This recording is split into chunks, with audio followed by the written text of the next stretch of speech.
Еве и надзорот е друг проблем. Едната причина е нема кој да го прави надзорот. После тоа имаме каде што луѓето еве се жалат од корупција. И да го прави некој надзорот, можеби ќе биде коруптиран тој човек, мито ќе прими слично. Значи, дали со такви мали работи може да се промени состојбата? Значи, и еве зборуваме за случајот во Кочани, немало ова, немало она.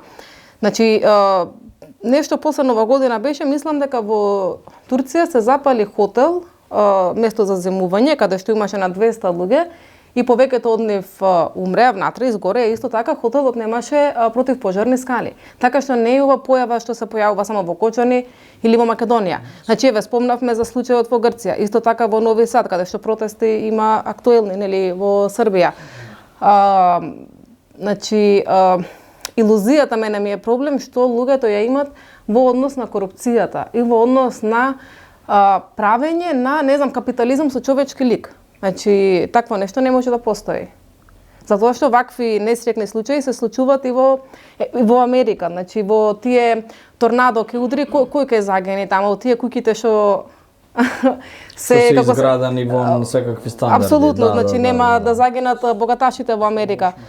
Така што јасно е дека тие што трпат се ние, работниците, младите, студентите, односно нашата класа.